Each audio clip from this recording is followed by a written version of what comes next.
চেষ্টা করেছি মানব কল্যাণের জন্য কাজ করতে। আমরা জানেন আমাদের একটি স্লোগান জয় হোক মানবতা, জয় ভারত।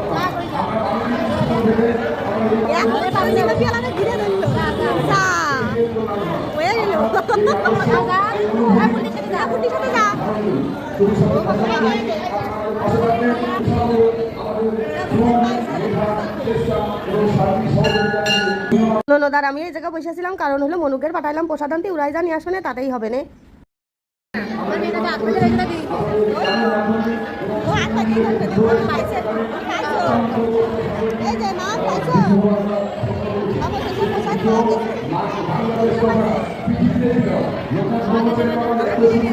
আর ওই দিন এত গরম পড়িল তার কি কব, তাই যে মনুরা বসে প্রসাদ খাচ্ছে, আমি আর ননদিনী বসে রয়েছি, কারণ প্রচণ্ড ভিড় ছিল বাইরে ভিতরে, কারণ অনুষ্ঠানের দিন ভিড় তো হবেই, সেই জন্যই তো আমরা বসে আছি আপাতত। তারপরে প্রসাদও পাইছি।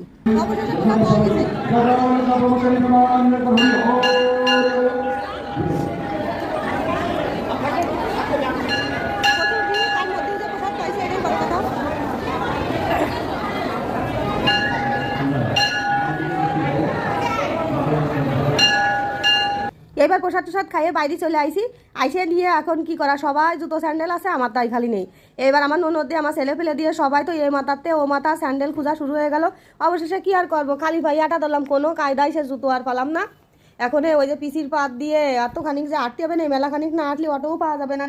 সে অবস্থা তো বেহাল পায়ের, মানে সে আরও পিসির পরে তো বুঝতেই পারতেছেন যে হাঁটলি কীরকম লাগে। তো এখন জাতি হবে বাড়ির উদ্দেশ্যে, কারণ হলো টিম বৃষ্টির আসার কথা ছিল, আইছিলও, কিন্তু আমরা তার আগেই বেরোয় আইছিলাম, কারণ বাচ্চারা খুব বিরক্ত করতেছিল, ছোটো মনি নিয়ে গেছিলাম, তো ওই যেমন ননদের মেয়ে গরমেতে অস্থির করতেছিল, ওই জন্যই আমরা আবার বাড়ির উদ্দেশ্যে রওনা হলাম।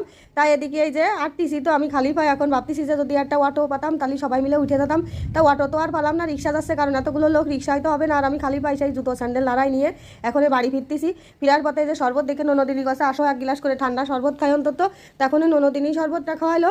আমি কাছে আমি আর নিচেই নামতেছি না, যে খালি পাই নামতে গেলি ওর মধ্যে ইট পাইটকেল ডেলাডুলি ফেলানো, আর মধ্যে ফোট পেনে তাইতে আর নামলাম না। তাই যে আমার ভাইক নিয়ে ও আবার আমার সেই শরবতটা এনে দিল, কাছে আমি তুমি তাহলে এই জায়গা দাঁড়াই খাও। আর আজ কয়েকদিন যে প্রচন্ড গরম দিচ্ছে, সত্যি এত গরম, মানে মুখ চোখের অবস্থা তো বেহাল দশা, আর গরমেতে ঠান্ডা শরবতটা কিন্তু